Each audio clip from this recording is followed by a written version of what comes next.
Hey, Steve Muncie here at High Octane Classics in Auburn, Massachusetts with another high octane walk-around, this time a 1970 Chevy Malibu. Now, we often think of these cars as the SS 396 or the SS 454.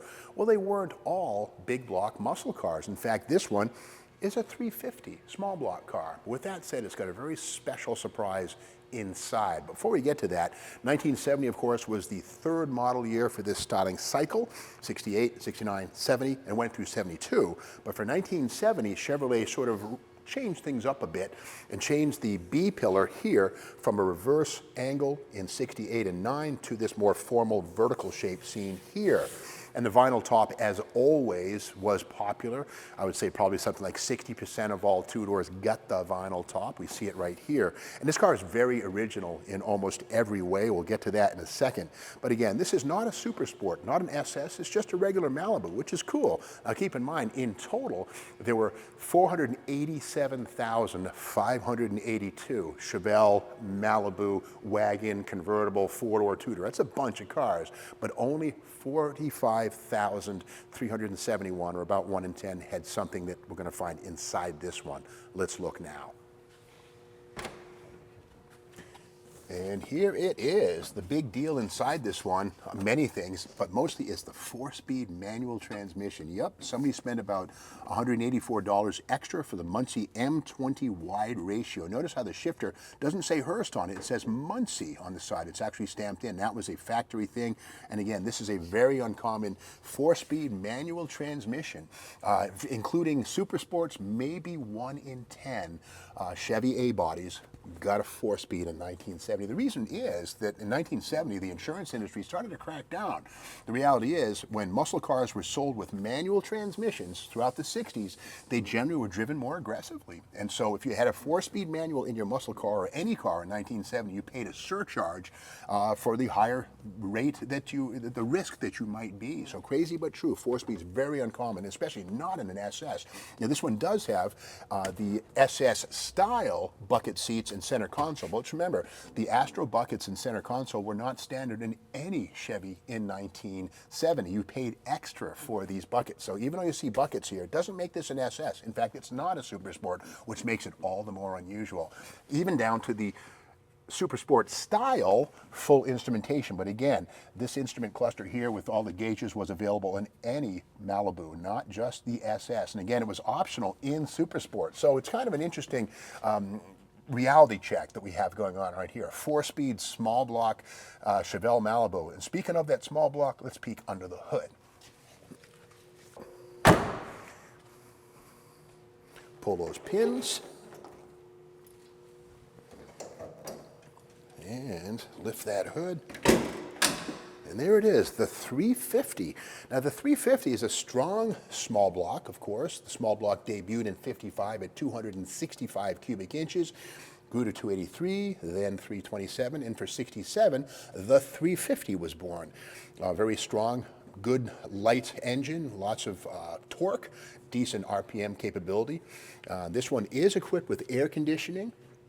We see the power booster there for the front disc brakes, which were optional in 1970. And again, a very original presentation under the hood. Now I do see the 300 horsepower sticker here, which would indicate a 4-barrel carburetor.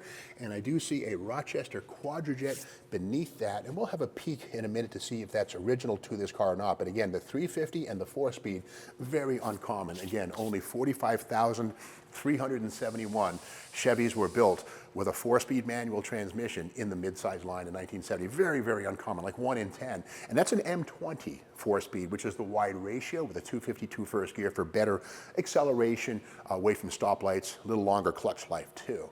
Okay, let's look in the trunk and see how clean it is back there. As we make our round to the back of this one, we notice too, again, this is not a super sport. It does not have the blacked out rubber panels here that you would find on an SS. Remember, the regular Malibu, you couldn't get the rubber bumpers. But again, you see so many people add those that you start to think they all had it. But again, as a non-SS, the chrome bumper is the correct presentation. Okay, inside the trunk, yeah. nice and tidy in there. Again, the Zolatone paint is something that GM applied. Chryslers and Fords often had body-colored structures in the back, but GM was all about that Zolatone. Pretty cool stuff. This is important right here. The sticker here indicates there's a posi-traction differential in under the floor, which of course means right and left tires will bite when you dump the clutch. Now, getting back to this car's originality, this is an amazing thing right here. This is the original window sticker to this car, and it was originally delivered to John L. Sauter Auto in New Holland, Pennsylvania. The VIN is the one on this car. This sticker's from this car. Cranberry red paint, yep. Vinyl interior, Strato-Bucket seats, yeah, 121 bucks.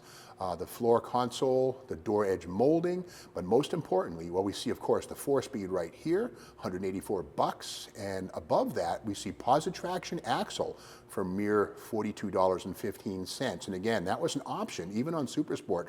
But interestingly enough, we see here for $21.10, the 250 horsepower 350, which means this car was originally born with a 2-barrel, the base 350. And I love that. For only $21.10, you got the 350 2-barrel over the 307 2-barrel as a base engine. So somebody added that Rochester Quadrajet. But again, it's well done. It's correct, and it brings it up to 300 horsepower. Another thing, too, it's likely this car was ordered by somebody who maybe was under 25 and wanted a 4-speed and wanted a V8 but didn't want to pay the surcharges that a 454 or a 396 would have triggered as a Super Sport. So they got their V8 and their 4-speed cake, and they got to eat it too without paying the insurance man a surcharge, which was really starting to kick in hard in the 1970s. But again, this great example of it, and even the rally wheels are factory equipment seen on the window sticker. You know, I got to say that although there were 487,000 and change Chevelles and Malibus built, including wagons, of course, and four-doors and et cetera. Most of them, by now, you know, it's hard to find one that's in original condition. And again, something like this, a 350 4-speed from the factory, just proves that they weren't all big block SS 396s. They weren't all 4-speeds. Again, the 4-speed was a pretty rare thing, like 1 in 10 or 45,371 Chevy A-bodies came with a 4-speed in 1970. It's kind of interesting to note that the 4 on the floor wasn't as popular as far as reality goes as history has made it out to be. Now, if you want to see more about this particular car, you can check it out on the High Octane Classics website.